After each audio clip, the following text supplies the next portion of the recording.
question is, how do you make a raw sandwich? We're going to answer that tonight. Let's start with one of the toppings, which is going to be like a nut dip or cheese that you put on the sandwich.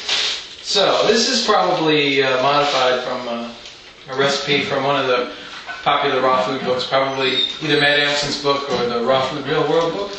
But I don't know, we probably changed it so much over the years that I'm not sure exactly what the original was. So let's just make this nut cheese top spread for the sandwiches. This is organic raw macadamias. They're about $16 a pound, which puts it like $4 worth of macadamia nuts, which is a lot, but they are tasty, so dump that in. I put about a quarter of a pound in. Next, I'm going to add about a cup of cashews, raw cashews. But I really like the cashew taste, so when I put it in, I like to add another handful or so, just because cashews are so awesome. So, a cup and a half cashews if you really love them, maybe even 2 cups. Next thing you're going to want is now shoyu, which is sort of like a raw soy sauce type stuff. Wendy actually doesn't like it when I use as much as the recipe calls for, so I've been trying to cut back. Normally, it actually calls for a full quarter cup. I usually put in about 1/8 of a cup. And then, what I do is I make up the rest of it with some water to be salty. I usually add almost another quarter cup of water, which helps it get creamy. Now when you do it, you guys, you may want to add the water as you're food processing this thing, because if you don't know how to make it, you might make it over creamy and it'll get watery or something. So you might want to just wait till the end to add that water. I should have actually done that for this video, but I didn't. Okay, next thing you want to add is some lemon. I usually take, this is a small lemon, as you can see. See, small. So I'm going to add a whole lemon, since it's so small. I'm not sure what the official recipe ever did call for. Julia, come on. Anyway, I like to cut off all the rind, because I think you can eat lemon rinds and peels, but it doesn't blend up well in this particular nut dip. So what I like to do is actually get all that off of there, and then I cut it in half. Sorry if I'm not zooming in close enough. And I like to actually slice out the middle part, and any seeds that I find, I like to get rid of those too, because those tend to muck up everything when you're trying to food process this thing. I didn't see any seeds on that side. I actually didn't see any seeds in this one, which makes me think I probably missed one. But anyway, so that's that. What I'm doing now is I'm going to take an entire red pepper, and as you can see, this one's about this big. It can usually, I can put almost more than this in there. I like to add red pepper to this dip because I think it's really good. And everybody here, Wendy and Katie Cat, if you know her, really love the taste as well. So, we add a lot of red pepper, but you don't have to. You could probably add other stuff. I think I've done it with tomato once or twice, and it was pretty good.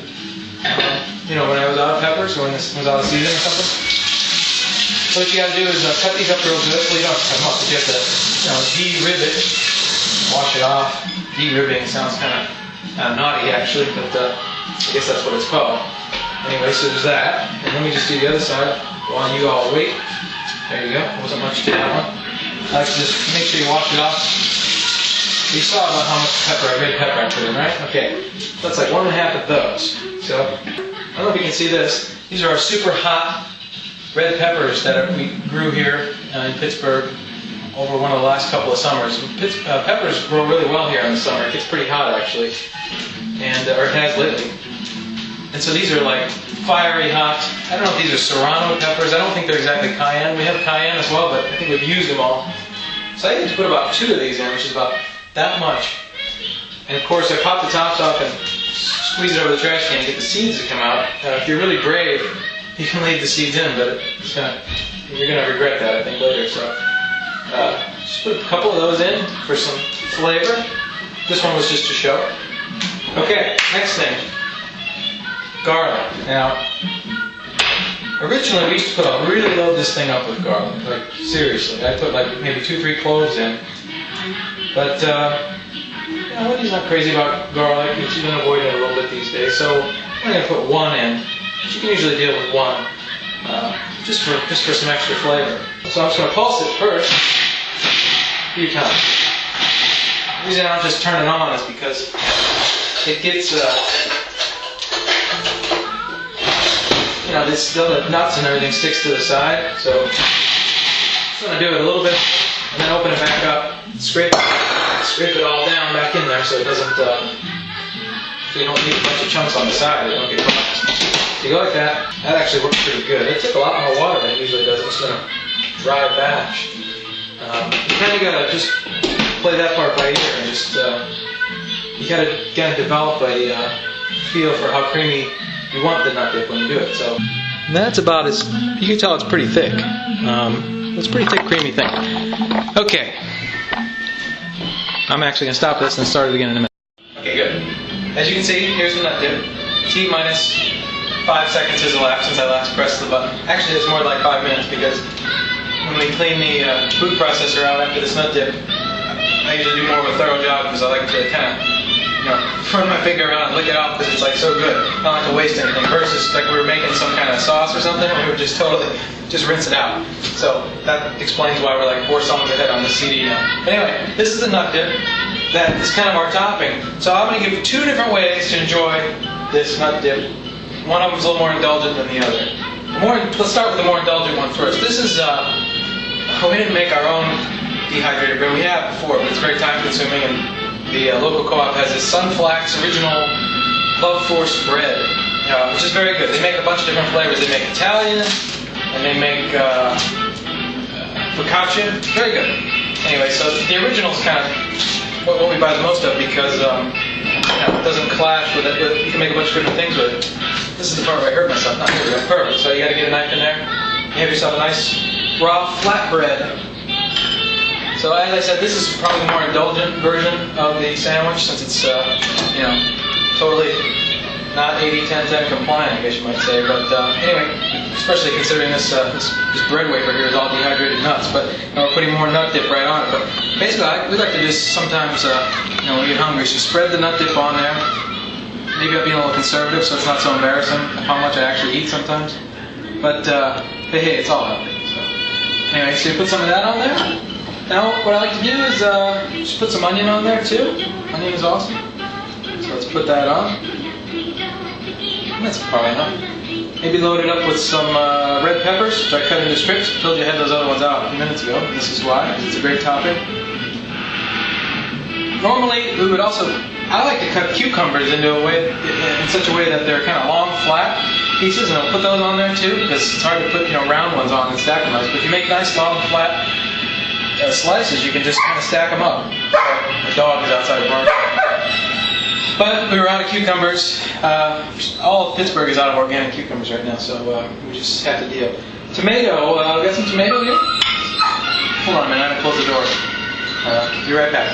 But anyway, tomato. I'll probably put more than that on just a second. I'll be right back. I'll close this. Okay. And now, Wendy has cut up some avocado.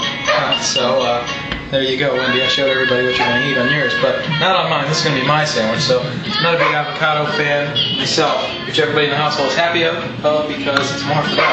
Everybody loves them except me. But anyway, next step is the greens. And so there's a lot of nuts and heavy fats on this, so you really want to load up on your greens if you can. So I put a lot of lettuce here. And you really can pile it on. So I'm going to put like 5 or 6 pieces of lettuce on and come up with a sandwich that kind of looks like that, which is a pretty good looking sandwich. I'm sure it's a little more heavier in fat than it's not something you want to eat every day, but it's really tasty. So this would be the more indulgent version. Now let's move to the slightly healthier version. The slightly less indulgent version would be if you just took a piece of green leaf from romaine lettuce and use that as your base instead of your dehydrated nut bread, and then just kind of go easy on the nut dip. Just maybe put a little bit down the center, so you're not eating a whole cup of nuts or anything like that. I don't know, maybe you could put a little more than that even, and then load it up with the same stuff. So I'll go ahead and do that just to show what it looks like. But and then I guess I'll just chop this one down real quick. Some tomatoes, some onion. And here again, if you're up to it, some avocado. And certainly cucumber if you have it, which, as I said, we don't. So I'll probably put another pepper on there. And then basically just wrap this up just like you would like a taco or something and just enjoy it. So that's the indulgent version and the slightly more responsible version. And that'll pretty much do it for now. That's our quick nut dip sandwich type thing for the day. So thanks for watching.